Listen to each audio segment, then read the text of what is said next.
Hola hermanitos, muy buenos días. Hoy vamos a iniciar un día empezando con la palabra de Dios, sabiendo qué es lo que Dios nos quiere decir en el día de hoy. Y vamos a leer el versículo a memorizar y dice, pero buscad primeramente el reino de Dios y su justicia y las demás cosas serán añadidas. Dice así, pero buscad primero el reino de Dios y su justicia y todas estas cosas os serán añadidas. Eso está en Mateo 6:33. Buscar es la palabra clave, buscar el reino de Dios. O sea, aceptar a Jesús en mi corazón y en mi vida. Y gracias a Dios que nos dio esa vida y que nos da un día más de victoria, un día más de júbilo, de saber que contamos con la presencia del Señor y que sabemos que Él está de nuestro lado. Amado Señor, en esta preciosa mañana queremos darte gracias por tu misericordia, por tu amor, por tu ternura, Señor. Porque estás ahí como un papá precioso cuidándonos. Estás ahí como un guardián de nuestra vida, Señor, cuidándonos como la niña de tus ojos. Porque sabemos, Señor, que tú estás ahí, Señor, porque te sentimos, Padre precioso. Porque sabemos que cuando no te sentimos es porque tú te alejas para ponernos a prueba, Señor. Y queremos entregar nuestra vida, nuestra alma y nuestro corazón a tu presencia, Señor. Y que tu palabra hoy llegue a nuestro corazón y de mucho fruto. Te lo pedimos en el nombre de Jesús. Amén. La historia de hoy se llama La subasta. Dice así. Bueno, muchachos, ¿qué opinan de la subasta? Preguntó el papá cuando él y la mamá, juntos con Erika y Andrés, se fueron a la subasta y se dirigían a la casa. Ahora que uno de sus vecinos ancianos estaba con el señor, sus posesiones habían sido vendidas en la subasta semanal de la comunidad. Impresionante. Era la palabra favorita de Andrés para todo. Pero ahora siento haber gastado ese dinero en el rellenador de salchichas. ¿Qué haré con él? Yo quería la caja de música, dijo Erika con nostalgia. Pero se me acabó el dinero después de comprar algunos dulces y una soda. Una cosa aprendemos de las subastas, observó el papá. Es pensar antes de hacer una oferta. Esa es una lección que debemos aprender para la vida. En general, pensar antes de actuar. Necesitamos poner prioridades correctas. ¿Prior qué? Preguntó Erika.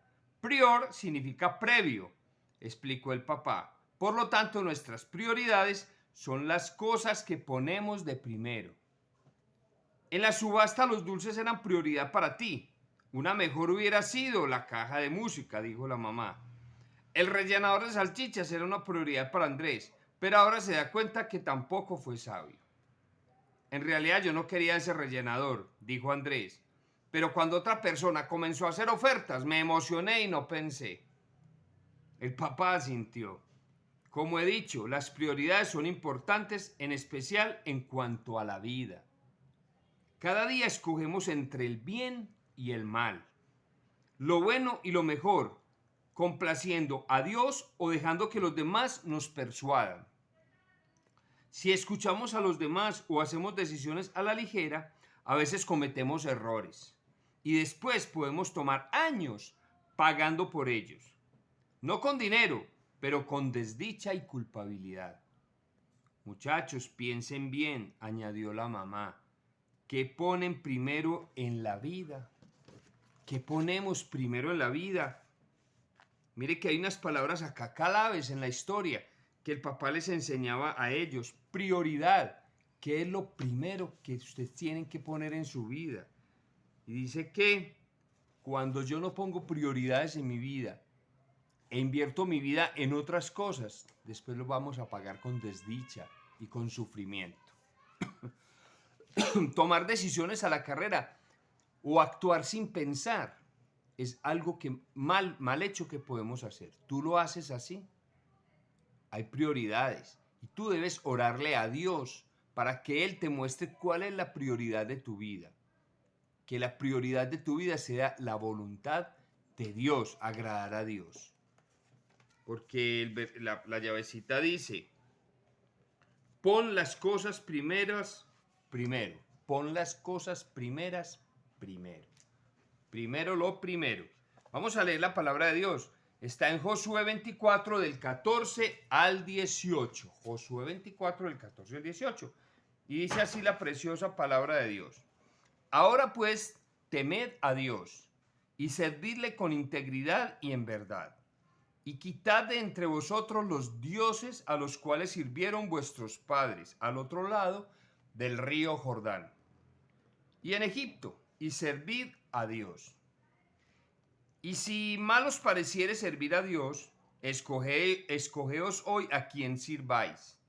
Si a los dioses, con D minúscula, a quienes sirvieron vuestros padres cuando estuvieron en el otro lado del río Jordán, o a los dioses de los amorreos en cuya tierra habitáis, pero yo y mi casa serviremos al Señor. Entonces el pueblo respondió y dijo, nunca tal acontezca de que dejemos a Dios para servir a otros dioses.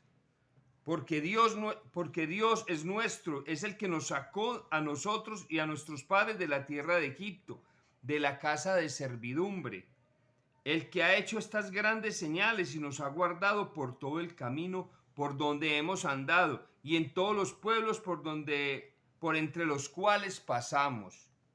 Y Dios arrojó de delante de nosotros a todos los pueblos y al amorreo que habita en la tierra. Nosotros pues también serviremos a Dios, porque Él es nuestro Dios, dijeron el pueblo con Josué. Entonces mire que hay palabras muy preciosas que en el texto, en el libro de Josué, se narran, de que estas personas ponían de prioridad servirles a los dioses. Ahí en la Biblia aparece dioses con D minúscula, es un dios pagano, es un dios falso, no existe sino un Dios, y en la Biblia aparece con D mayúscula, que es nuestro Dios. Entonces les preguntaba, ¿ustedes a quiénes van a servir? ¿A la gente, a los ídolos, o van a servir a Dios? Porque yo, dijo Josué, yo y mi casa serviremos al Señor. Él dijo yo primero, porque primero tiene que empezar él como cabeza del hogar y luego su familia, porque ellos, por el ejemplo que él iba a poner, que él iba a hacer, su familia iba a seguir. Entonces no esperes que los demás cambien. Josué dijo, yo y mi casa serviremos al Señor. Entonces lo que Dios nos daba en su palabra es primero palabra el temor. Y yo ya les expliqué que temor no es tenerle miedo a Dios, es un respeto, una reverencia a Dios, porque Él es sagrado, Él es santo, Él es grande y tenemos que tenerle respeto. Y servicio, pero decidir servirle a Dios, a nuestro Dios, a Jesús, no a los dioses con D minúscula. Hay gente que el Dios es el dinero, es la pornografía, es el vicio, es los amiguitos. Vamos a servir a Dios. Dios nos dará la victoria si tú y yo decidimos servirle a Él. Que estás muy pequeño, puedes servirle a Dios. Que estás muy anciano, puedes servirle a Dios. Todos podemos servirle a Dios. Dios los bendiga, hermanitos. Los amo con todo mi corazón. Y sigan orando y sigan leyendo la palabra del Señor. Chao.